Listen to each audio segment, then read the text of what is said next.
Hi guys, I'm Corey. I'm your redneck historian. We're here at the square of Hanover, where apparently the most intense part of the battle happened here during the Civil War for the Battle of Hanover. Now, whenever I do my Hanover Historical Museum tour, you kind of get the blabber for it.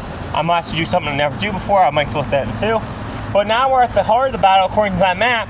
This is where hand-to-hand combat happened. Now, there's a monument across the street. Couldn't get to because there's a truck in the way. There's a monument over there. So there's the whole square here, and I didn't even notice this here. So, a little off topic, we're here for the Civil War, but hey, placard's a placard, let's talk about it. So 1713 and 1932, George Washington stopped at an inn located on this site when passing through Hanover during the presidency in commemoration of which event. This tablet has been erected and dedicated by the Botanical Community of Hanover, Pennsylvania, in honor of his birth, our first president. Cool. So 3, 2, 1. Dang, Nevin, I missed it. I could have went across there. Now I'm hoping the phone don't shut off. Shit. There's an issue with cities. I could run across. I think they call it jaywalking. So I imagine I've become a hood ornament in a car. So I get across, we'll talk about more. There's a blue marker there, there's a Civil War marker there. And across the ways, like over in Gettysburg, there's 2 Civil War cannons you can see there. This truck goes past. So this is where the heart of the battle apparently happened. Son of a gun. Why do I do this stuff? Why do I come into towns like this? I want to get over there, I think that's the marker for the battle. There might be even more placards for the battle. Finally got across. Alrighty. So now we're coming over to the Union Memorial here in Hanover. So again, there was a battle here during the Civil War where Jeb Stuart tried to come through here as a shortcut to Gettysburg, and he got caught by the Union officers trying to sneak his way through here to get to Gettysburg, which is only 30 minutes down the road by today's standards in a car, which is probably, back then by horse, maybe a day. All you gotta do is put your walking app on Google and that'll tell you how far it was by horse. Probably longer with wagons. Battle of Hanover, June 3rd, 1863, between Brigadier General Johnson Kilpatrick's 3rd Cavalry Division Army of the Potomac and Major Jeb Stuart's Cavalry Division Army of the Northern Virginia. So again, there's historical blue markers over here. There's a historical blue marker over there. So there are 2 cannons this side of the Potomac. So I'm assuming that's the Union officers of the picket 1987 through the commemoration of museum. Anything it says on here? By Commonwealth of Pennsylvania, 1904. So this is a Union statue. So over here, Battle of Hanover. On the morning of June 30th, 1863, Confederate cavalry under General Stuart attacked the rear of the Union cavalry. SC of here and for a while had possession of the town. The attacker pulled start withdrew in the evening. So basically this stopped him from getting to Gettysburg to help reinforce General R. Lee's lines at Gettysburg. So he got there on the second day of the battle. So let's talk about this stuff. We kind of talked about this in the museum, but this is our official video.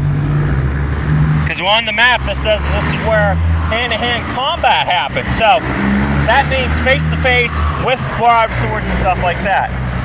So on the morning of June 3rd, 1863, Park Confederate General Jeb Stuart's cavalry corps clashed with the near guard of Union General H. Jason Cook, commander half a mile down Federal District in front of you.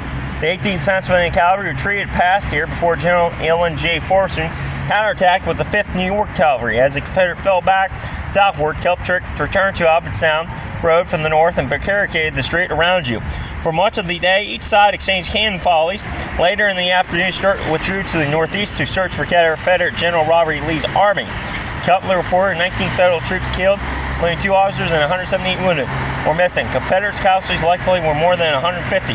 With 20 killed, the engagement was technically a federal victory, since Stuart's withdrew from the field and the town remained in Union hands. More important, it diverted Stuart from the intended route through Hanover. This detour added significant miles and hours to his movement. He failed to reunite with Lee until later in the second day of the Battle of Gettysburg. Sorts of bombs deprived Lee of his eyes, ears when he needed his cavalry most, to screen his infantry from Federal probes and to help secure Gettysburg high ground before the Federals could do so. The event at Hanover, the first battle on free soil, had an important effect on the Battle of Gettysburg in 1887. Union General Alfred Pollard, written of the Gettysburg campaign, asserted that Hanover saved the fate of the nation. After stunning victory at Charlottesville, Confederate General Robert E. Lee led the Army of Northern Virginia through Maryland into Pennsylvania, marching east to eastern Harrisburg, Philadelphia, and Washington, D.C. The Army of the Potomac marched north from the nation's capital. Searching for Lee on July 1st and 3rd, the armies collided at Gettysburg in one of the prominent battles of Civil War. 3 days later, after a bloody defeat, the Confederates began retreating to Virginia. So, Central Hotel, Circle 1849. Central in front of you, built early in the 19th century, served as General H. Judson Company headquarters after the battle. It is one of the only internal buildings still standing. So, this is right in front of you. Okay, I'm horrible. Alright, let's read this one. The Union strikes back. Square is liberated. On June 30th, 1863, as the Confederates surged toward the railroad tracks on Emerson Road, present-day Boardwalk, the Union regrouped for Frederick's counterattacks. Union Major Jim Hammond reinformed the 5th New York Cavalry in the command's public-owned land around Cumberland through side streets to ambush Confederates on the Hanover Square. Hammond led the charge with drawn sabers. Meanwhile, newly appointed 24-year-old Union General Ellen Farnsworth ordered troops at the 1st Vermont and 1st West Virginia into action. A few Union companies of the 18th Pennsylvania regrouped and also aided in the counterattack. Along dirt alleys and streets, Farnsworth and Homer unleashed a sudden and strong onslaught to liberate the square and push Confederates back down Federal Street and into side streets and surrounding fields. Serving debris, dead horses, and fallen soldiers littered the downtown.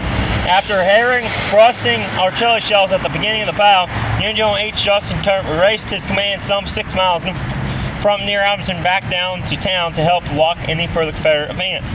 Kepler was just 27 years old. As the Union claimed the square for good, Kepler ordered troops with the help of the citizens to barricade streets with barrels from wagons, dry goods, boxes, and other materials to provide cover. In the afternoon, Kepler established his headquarters in the square at the Central Hotel, whose second floor offered him a good view of the train. He stayed there that night. After pulling afternoon standoff around 2 p.m., the great tide of Confederate General Jeb Stuart forces proceeded south from town through backward roads and farms to Fern Mill Road before heading east to Jefferson, New York, New Salem, Dover, and ultimately north to Carlisle, 30 miles from Gettysburg. First battle on free soil. Okay? I'm going to make this quick because my phone can shut off at any second. So here's a battle map of the battle. We did see this in the museum. So we are here, where it says hand-to-hand combat. That's why I came here. So we are here. Union lines had been down this road. So since we're standing there, and there were Union lines in front of us, the Confederates were down this way. And in fact, if you took this road in 1863, you ran straight into the Confederate artillery, which was just down this road. So that was the battle of Hanover. Let's try and get across the street and talk about this placard. Well, we're going to do all the blue markers because we're here in town. I ain't ever coming back to Hanover. I think this was worse than Gettysburg. It's not a bad town if you like cities. I ain't a city person. More of the country type of person, so this traffic and stoplights ain't for me. I like to run across the street. Although it's a gorgeous little town. So think, back in 1863, this was all Union lines all the way down here. All the way there too. Crazy. Crazy, crazy, crazy. And I never heard of this until a subscriber said there was more people killed here than in the Battle of Mechanicsburg, I think, or something like that. I don't know who that person was, but thank you. You alerted me to a battle I did not know about till now. So I'm going to pause the phone and hope the heck she don't shut off. If she does, we're just going to do it like we did last time. I'm just going to say the hell with it. Come on, come on. It's hot, it's hot.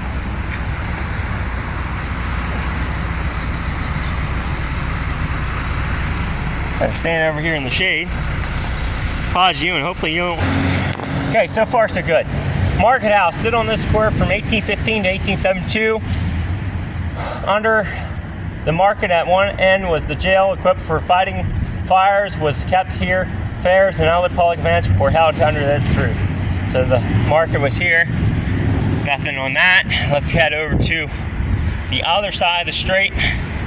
There are cannons positioned.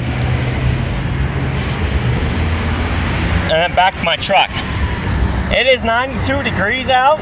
This concrete is not helping none. It's just bouncing that heat right back in your face. I'd rather be out in a cornfield in this heat than here. I can literally feel the heat bouncing up back in my face. Are you kidding me? There ain't a button.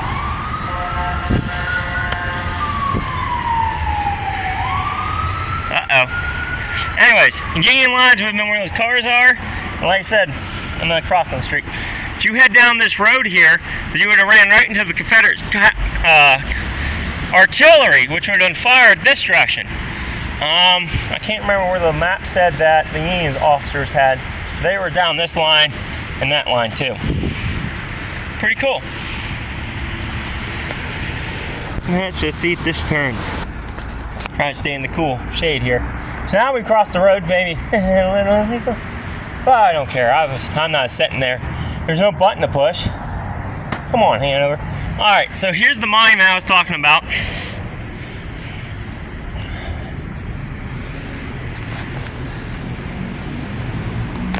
So Army of the Potomac.